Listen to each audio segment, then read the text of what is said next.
Hey YouTube, Auto here. So this is a Star Citizen video, haven't done one in a while. We're going to review some of the 3.11 that is coming Q3 of this year. I'm excited for some of the changes, and so we'll review some of this, see where they're at, and then go over one of the more recent announcements that SIG has put up that I found pretty exciting. 3.11 Q3 2020. Repainting existing planets and moons. That should be pretty cool. Kind of giving them all a bit of a facelift, if you will. So they should be nicer. Updating ground textures. I'll be curious to see how this impacts GPU performance. The new 3K series notwithstanding. For those that are running the 2K and the 1K, we'll see. Updated geology. Updated our geology library to use the new organic shaders. I think that's another visual thing. Air polishing looks pretty good. Space station cargo deck in development, implementing cargo decks into rest stops. I think that'll be pretty good, pretty cool if they're functional. I don't know. I'm not the kind of player that runs around and just looks at all the polish they've done on the art side. I know some of you guys do. Once in a while, I'll stop, slow down, and kind of smell the roses a little bit. But I'm more interested in the function. I like things to look nice, but I want function. Actually, a lot of times they have to go hand in hand. If it looks horrific and it functions, I'm going to be displeased with the aesthetics. If the aesthetics are great and the function is horrible, then it's like, fix the function. Okay. Gameplay, relaxation of Armistice zones. I'm really excited about this one. This is, I believe, right on point for the kind of title Star Citizen is, so we will cover this a little bit more after we get done with the rest of these points. Actors react to direct, indirect, sustained forces. Force reactions. So this is going to be pretty cool. Now you'll be shot or hit with a grenade or whatever, and you'll respond to it. So that's really nice. It makes things... It's not only a visual aid for immersion, it also changes the way that firefights and stuff play out, because now instead of getting hit and you were able to keep going, now you're going to get hit and you have to rebound from that hit, and that changes a lot. Player and external inventory.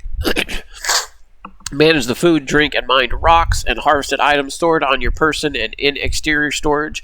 This is going to be a big one, I think. I just watched a video on where they were moving parts around in the inventory. I think this is pretty important. Inventory is always very important. A lot of us are running around with stuff. We need someplace to put it. I'm really glad about this. I will be paying attention to this one. Improved throw, and the reason being is because several months ago I did a video where I was doing the 890 jump mission, and I was throwing grenades, and the grenades were like floating through the air, like they moved like they had the weight of like a water balloon, but they moved at the speed of slow motion. It was like a slow motion throw. And so the throw was horrible. It felt totally wrong for real physics. It was almost like even when I was inside the ship where there was gravity, I would throw a grenade and it was like I just threw it through space in slow-mo. And it was like, what is wrong with this throw? And you're waiting for it to still land. And waiting. And waiting. And waiting. And then it lands, and then you're still waiting for it to blow. And so the throws were definitely off. They felt totally wrong. Ships and vehicles. Oh, wait. We get all that? Yeah, ships and vehicles. Origin 100i. 100i into the game. Sharp ships. Entry level, but very sharp. Implementing the Origin 125A series into the game. Again, they're very nice ships. 135C series into the game, and then Mercury Star Runner. I know this is like a huge, like a drum roll up to it. Implementing the Mercury Star Runner into the game. I'm kind of curious, like, it should be what is this? Yeah, August, September. I guess they have the rest of this month to get this done, because then we're officially stepping into October, November, December, Q4. And so really they're knocking at the very end in order for them to get this out for quarter 3. This looks way far from done. This isn't even close to done. Maybe they have to push this up into quarter 4 or something, but that's a lot of tasks to get done in a very short time. But anyways, I know a lot of people are following this because it's their Millennial Falcon. Pretty cool ship. A bit small for me. I think it's still going to be too vulnerable. But that's just my opinion. We'll see how it turns out. It might be a hot little ship. I know visually it's pretty nice. I think when it first was launched, and I've not followed this in a while, but when it was very, very first launched, I think it came out and I was like, oh, I passed on it because the DPS was too low. And I was like, I'm not going to take that out and call it my daily runner if the DPS is too low. Because I don't want to be pretty much bullied out there in the verse. I know it's going to happen. Okay, it's absolutely going to happen in certain sectors. When you're running with your groups and all that, you'll be fine. But I don't really think about that. I think I want to be able to go wherever, whenever, and I don't want to be bullied out there. And so I think any ship that is expected to survive out in the verse for a while, relatively on its own, needs to have a fair amount of protection. But we'll see. Maybe they've changed it. Maybe I'm not up to date on the weaponry. We'll see what we end up getting. And they put out 2 new weapons, the ballistic shotgun and the GP-33 grenade launcher. Shotguns are always pretty cool in close quarters. I'm a little concerned about the grenade launcher. I'm afraid everybody's going to just be like noob tube. You know what I mean? We've seen it in other FPS titles. It's, what do? You go right to the grenade launcher. You go right to the RPG. That's what's happening, or has been happening for a while. It did change some in Call of Duty. It was like, go right to it, fire it into a group. There's your answer. It's a universal fix-all every time. It's like, how do you fix it? Duct tape it. Duct tape is the universal answer to everything. If it's broken, throw duct tape on it. And the grenade launcher is the universal answer all. Unless it's more of a long-range shot. But right now, last I looked, even the sniper rifles don't even shoot that far. They really need to increase the draw ranges, and they need to extend that stuff out so that sniper rifles are actually doing what sniper rifles were built for. Instead of firing what I would consider more mid-range, they're currently more mid-range instead of long-range. And in order to give us more long-range, they have to extend the draw distance. And so I don't know how they're going to balance all that, but we'll see. But I am concerned about the grenade launcher. I think every place you go, close quarters, the answer is going to be make sure you have a grenade launcher on you. And if there's 1 or 2 out there in front of you, then you just pop a grenade at their feet. You don't even have to throw your grenades off your chest anymore, unless you want to bring a different kind. I'm still waiting for them to put in different kinds. Right now they're mostly shrapnel, standard grenades. I'm still waiting for the flashbangs and the smoke grenades. Smoke grenades are going to be huge whenever they get there, because visibility is a game changer, especially if they do them right. Those are going to be absolutely phenomenal. I assume they're going to be putting those in at some point, along with flashbangs. But we'll see what happens. I know I already have a grenade launcher on my list to pretty much have with me all the time. And if there's more than one, the answer is always just pop that button, pull the grenade launcher, launch it at their feet. Anyone who's played FPS already knows that. And I am concerned about that. And it's kind of a catch-22, because if they make the explosion radius too small, it becomes a broken grenade launcher, and then everyone's like, the grenade launcher sucks. It's actually a joke. Then it just reflects negatively on the development team, because then they don't know how to make a grenade launcher, and you're like, don't they know what a shooter is? And like, everyone starts throwing up memes and stuff from like Call of Duty and Battlefield and games that have had long time series out there, and be like, oh look, Star Citizen could build a great space sim and they can't even get a grenade launcher right. But if the grenade launcher becomes too powerful, it becomes the universal go-to, and then you're wiping entire squads with single grenades. And so it's a delicate balance. I'll be really curious to see how they balance that. I know it's a struggle, and usually no matter which way you go, someone's going to be displeased. So we'll see. What else do we have here? Cortec. Ground cover buoyancy. Introduces the buoyancy to bodies of water. That's pretty cool. Seaweeds and other ground cover elements on water will simulate buoyancy, floating and reacting realistically to water waves to further enhance the visuals of water on planets. The water, to me, in Star Citizen is a big deal because I'm coming out of titles like Atlas and Assassin's Creed, and you could swim in those. And the swimming was awesome in both. Like right now I can jump in Atlas, and you guys know you just jump around on the channel, and I am tagging sharks and small whales and dolphins and stuff like that with spear guns. And it is an entire environment that is unique to air, to ground, to space. It is like the fourth element, if you will, of terrain. And so I'm really, really looking forward to water and all that they give us with that. I really like some of the water stuff that I'm doing in Atlas, and so I'm really following what they do with the water. Like I said, there could be planets. We'll see what happens in the other quadrants and stuff of space of the verse that are nothing but water, and where you have to go in with scuba gear. You know what I'm saying? You come down and you can't even land anywhere because it's all water. You have to come out of a ship and into with scuba gear, and your spear gun or whatever, maybe your laser spear gun or whatever you use, and then things are going to work differently in water because bullets are slowed down in water, and even a grenade is slowed down in water. The last thing you want is to fire a grenade only to find out that coming out of the gun it comes out too fast and it hits the water and explodes. Or it comes out of the gun and it moves so slow that when it does explode, it affects you and those you were shooting at. You know what I mean? There's like all these elements you got to keep up with. That water changes things a lot. And so I'm really excited to see what they do fully over the long haul with water. Okay, so this is what I wanted to talk about beyond those parts with 3.11.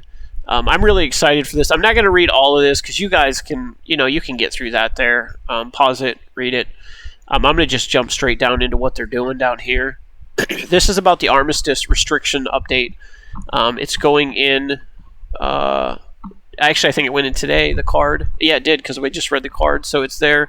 But what they're saying is, and I'll start here.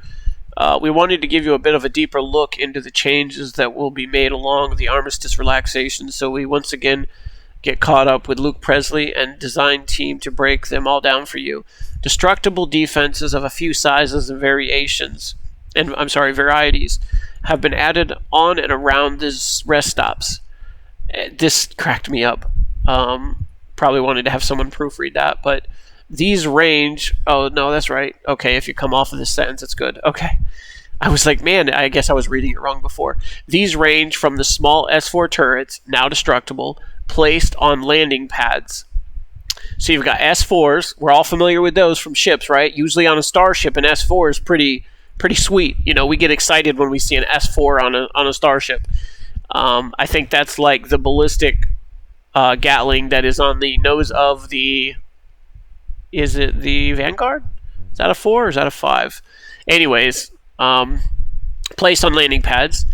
Through S6, sentries seen in Claim Jumper's mission to all new S10 turrets on and around the perimeter of the stations. Once destroyed, these currently respawn after 5 minutes, subject to balancing, but in the future we aim to improve this simplistic system. I think that's awesome. Finally, these stations are getting the defenses they needed when they were first dropped out. And we know it comes out in stages and in parts, but this is long overdue. They've really needed this. We know the the S4s are for the smallers. It's a high-power gun for smaller quick ship. The S6s are for your mid-range ships, your Constellations, your Star Runners, things like that. Your S10s are for your large hammerheads and capital 890 jumps, and your Carracks, things that are bigger like that, because they move slower, and I'm pretty sure that the velocity of these rounds are slower, As they get bigger, they get slower, but they do a lot more damage. And so some people, I know I've seen up on the forums, if you read down, and I'm not going to read down through all these, there's a lot of comments, but I'm coming off of 2 decades of experience in PvP. And so when I say people will be fighting around these stations, it doesn't matter what people say down here in that regard. They will be fighting around these stations with these rounds going off. What they will learn is how many hits they can take before they have to pull back. And if they run certain ships, certain maneuvers, they'll be able to position themselves in certain ways that these guns will not be able to hurt them. People are going to be PvPing around these stations. Those that don't are probably just those that are not as skilled as the others. So they do respawn 5 minutes. It's kind of short. I would think it would probably be longer than that, maybe 10 or 15 minutes, so that there's a bit of an inhale, breather time from getting hammered from these things. But we'll see. If these things if the aim on these is really poor, it's not going to be that big of a deal, even if they get blown up or not. So we'll see how much pressure they put on the player. Okay, that's what we're looking for.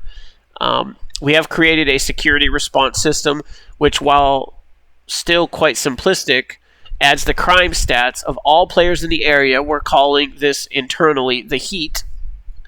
Okay. And spawn security ships of increasing number and strength and response. I actually spoke with Kyrie about something like this. Gosh, when was it? Like a year? Yeah, I think like a year or so ago. Something like that. Where I was like, man, they should do something. I described something very similar to this right here, except over the prison. And so when the prison silent alarms go off and people are escaping, that a security force shows up that's scanning the area. They've heard that there's an alarm going off. They show up and they battle it out so that prison breaks are not like lickety split butter once you learn the route. There should be resistance outside the prison that is keeping ships from coming into the prison zone and hauling away people, escape prisoners. And so the prison, in my opinion, should be like high security. It should be dangerous to try to rescue someone from prison. It should not be simple. And so we'll see what happens with that.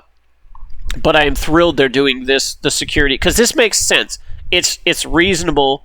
And it's totally logical that when a station area comes under attack, ships are blowing up and stuff like that, that the security troops are being called in.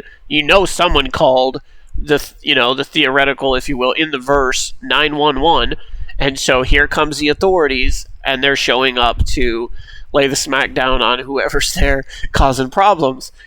And I think it's really cool that they are pulling together the area's overall crime stat. I'm just not sure how they're playing that into the logic. Maybe the rest stop is pinging the ships in the area, checking their crime stats based off the pings, based off the info the pings give back, and then they're like, "Oh, whoa, we have a lot of criminals out there. Bring the big guns," something like that. I don't know. It says the system responds quickly to increases in an area's heat by spawning in new ships and despawning out any weaker ships they replace. See, that's kind of weird to me right there. They're despawning in the weaker, but they're spawning in the big, more ships. I'm fine with spawning in more and responding quickly. I just think it breaks immersion if you just start despawning ships and it's like, oh, there was just, 3, I don't know, maybe Super Hornets over there, and now they're completely gone. And then later in comes something bigger, whatever. And so the despawn could completely obliterate immersion, which I think is really important for Star Citizen. Throughout all of it, the immersion is important. When you bring things in and bring things out, it needs to come in and out naturally. Maybe the despawn isn't what I'm thinking, like a poof, disappear, despawn. Maybe what it is they exit the area, and when they're totally out of the range of all players, then they despawn. That way, the immersion is kept, and the system is still taking care of the weaker ships. And I also wonder, if there is a min-max on what can and can't be spawned in, what I'm thinking is, when a ship spawns in and it blows up, is the cost of that ship and the equipment and all that figured up so that that is a cost to that system, to that rest stop? Is the monetary loss being calculated, and is that being part of the economy? You know what I'm saying? I know that's pretty deep, but can a system just infinitely just keep pumping out emergency responders? Or at some point are we going to say, hey, there's a cost to all this, so we need to be smarter, faster, so that the cost is minimized to the system? Almost like the system, and by the system I'm saying the rest stop and the system, the part of the verse it's in, or even the faction that rest stop belongs to incurs that economic loss. And so in order to prevent future losses, they jack up defenses earlier.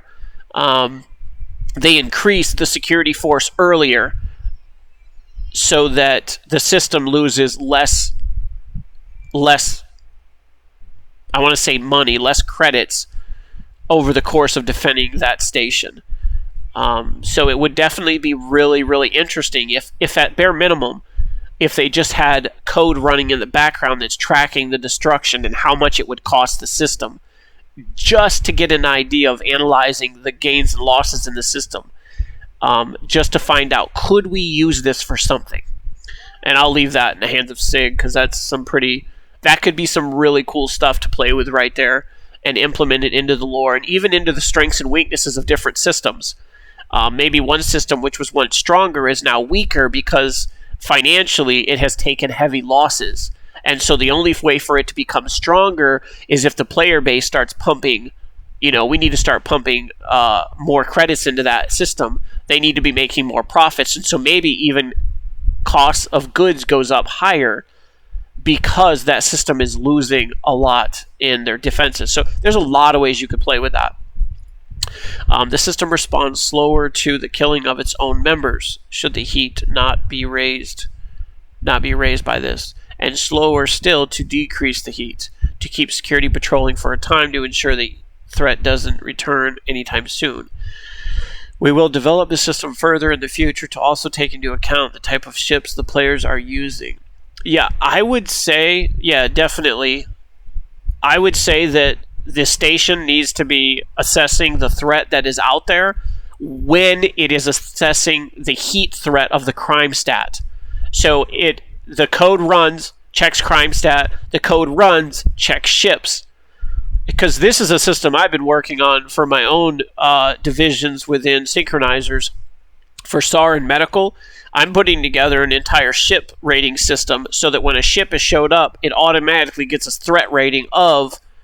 Okay, and it's not finished, so we'll see what happens with it all, but they should have something like that so that they can immediately give the system a threat rating. These are the ships that are out there. This is their threat ratings. Add them all up. Boom. That's what we're competing against. This is partly of how us in SAR, in Synchronize, this is how we respond to threats. We assess, and then we assess the need, and then we counter it with that which is appropriate. And so that's what they should do with the crime stat and the ships. And so we'll see what SIG decides to do with that. But they could have a lot of fun with this. This would be really, really cool. The new infraction has been created called the Armistice violation. This is a felony. Okay, so it's pretty serious. And is given should players damage other ships or station defenses within the Armistice zone. Okay, so if you damage a station, you automatically get a felony. So they're tracking who's firing on the station, who did damage, who isn't. It does have a grace period, an allowance in which the player is warned that further infractions will result in a felony. Okay, so there is a warning part. For it, the first implementation, I think it's for if the first implementation, this new infraction will only remain active on the player's criminal record of 1 day. Okay, so it's not long term. Should the player enter the Armistice zone while having a crime stat or gain a crime stat whilst within the zone, they will be shown a warning telling them to leave immediately. Okay, so that's a work in progress. We'll see how that ends up playing out. As usual, we'll be monitoring your feedback closely as soon as you get your hands on these changes. So be sure to let us know what you think. We understand this is a fundamental change and fully plan to iterate until we're in a good place. We hope you enjoy this update. I'm excited for the update. That's why I give it a heart face here. I think it's fantastic. And my feedback on the first reading this would be what I've already said in this video. So maybe I'll just share the video on the forums and be like, here you go, here's my feedback. We'll see. But yeah, guys, crime stat is now going to matter a lot around these stations, which I think is fantastic.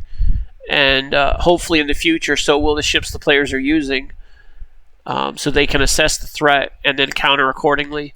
I think that's an intelligent system, and I always assume when I'm developing, and I have done this before in the past, that I am developing reasonably and logically. I assume that I'm working with an intelligent, in this case, an intelligent set of NPCs running the station. So this is what we do in real life. You know, if you have a super high-end threat, you don't send a single squad car with 2 policemen to handle it. If the threat is super huge, you send in a much greater force that is trained to handle that. And so part of that, though, before you send, you don't just send in blindly if you already have intel. And we know we have intel because they've already grabbed the crime stats, right? So if they can grab crime stats, they can certainly use that station to scan within a certain range of the station and find out these are the ships per their black boxes of what our ping data is getting back to us.